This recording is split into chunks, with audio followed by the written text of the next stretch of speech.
Ya, kita membahas tentang parenting. Kemarin saya tuh dapat meme gitu. Jadi sebelah kiri itu tulisannya mama-mama zaman dulu. Anak nangis, pilihannya ada sapu lidi, ada gantungan baju, ada ban pinggang. Terus yang sebelah kanan, mama-mama zaman now, dikasih handphone. Udah jangan nangis, jangan nangis. Nah, jadi kayak ada perbedaan cara parenting dari zaman yang lalu sama zaman yang sekarang. Nah, yang kita bahas hari ini Sobat Rida, apakah mendidik anak secara keras, apakah ini adalah cara mendidik yang terbaik? Nah, kita sudah tersambung di line telepon bersama Ratna Sari, Sarjana Psikologi, Magister Psikologi, seorang psikolog, founder dari Erta Mentari Psikolog Clinical Psychologist. Halo C. Ratna. Ya. Apa kabar C?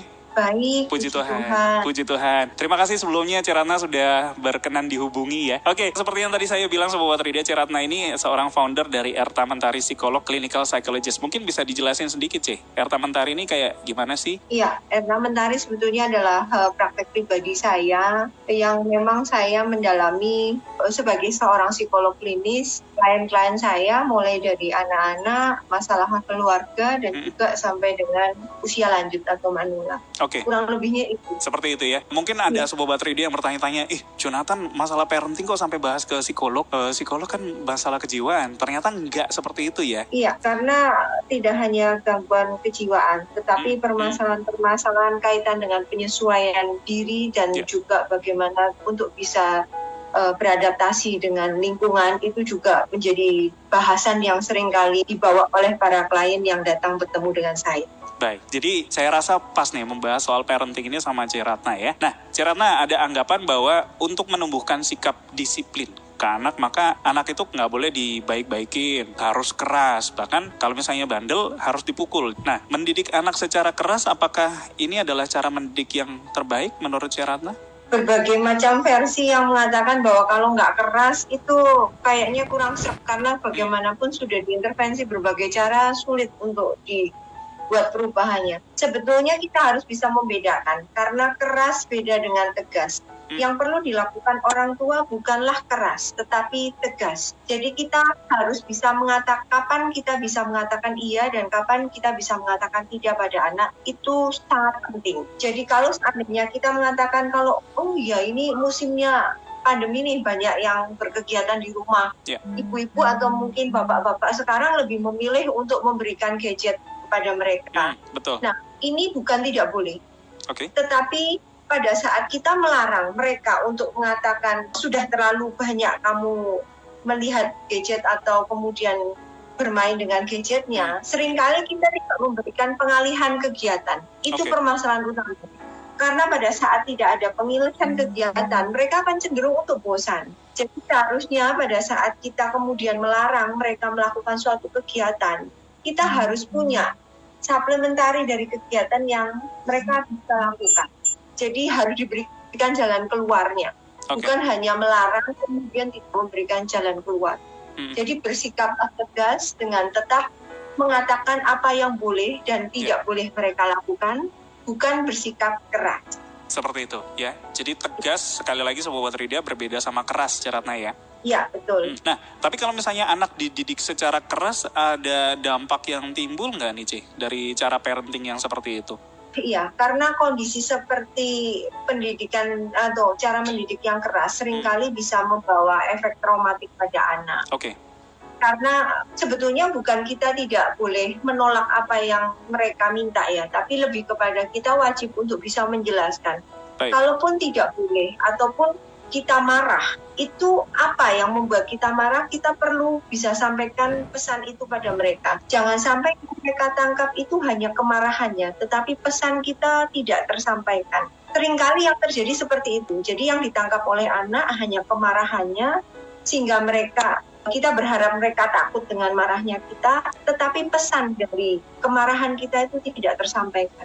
Seperti itu. Ya, itu yang seringkali mengakibatkan trauma pada anak. Tetapi tidak akan menjadi peristiwa traumatik apabila kita sanggup untuk bisa menjelaskan. Kenapa tadi mama marah? Kenapa mama berharap kamu melakukan ini? Karena alasan seperti apa? Nah, penjelasan itu wajib untuk kita berikan setelah kondisi jauh lebih stabil atau lebih tenang.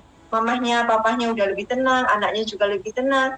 kita ajak ngobrol mereka. Seperti itu ya. Ini kalau tadi Ciratna bilang tidak bisa menjelaskan, ini juga saya alami sih, Sobat Rida. Sekilas cerita ya. Jadi dulu waktu kecil pun saya juga begitu. Misalnya dapat nilai jelek, saya tuh takut untuk memberi info ke mama, ke papa. Soalnya mereka kan berharap nilai saya bagus di sekolah. Akhirnya ketakutan sekali, tapi karena diperiksa akhirnya ketahuan dan mereka marah. Tapi mereka tidak menjelaskan marahnya kenapa. Jadi asal marah. Itu ya mungkin yang menjadi kendala orang tua ya, Ciratna ya. Jadi harus bisa menyampaikan kepada anak maksudnya kenapa marah.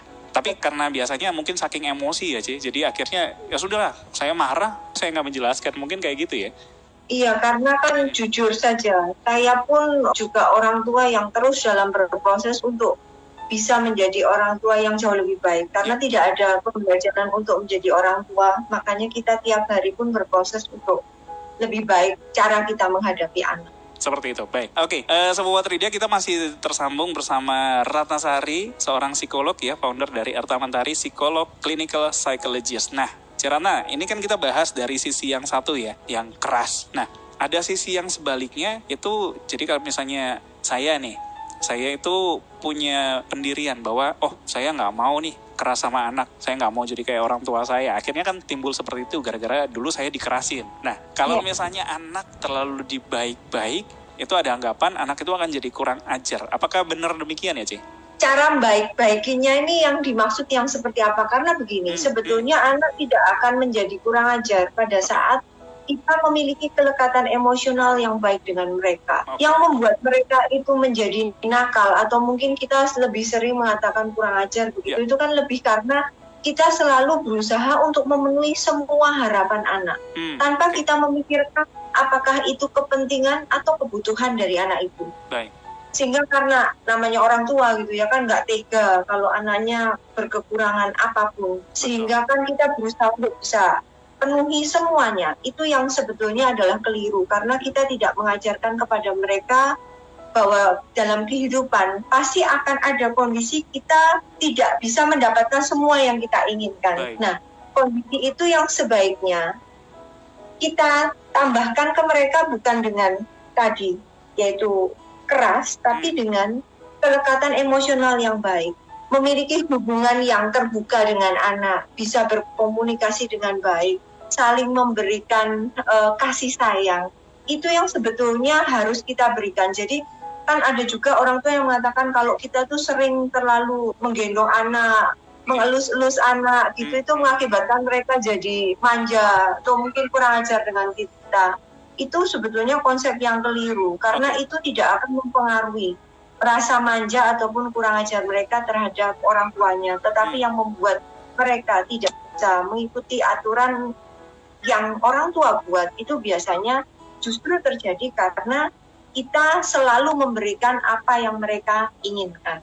Nah, sekalipun begitu, kembali lagi seperti yang poin pertama, kalaupun kita sampai menolak permintaan mereka, sekali lagi kita wajib untuk menerangkan kenapa kita menolak permintaan mereka.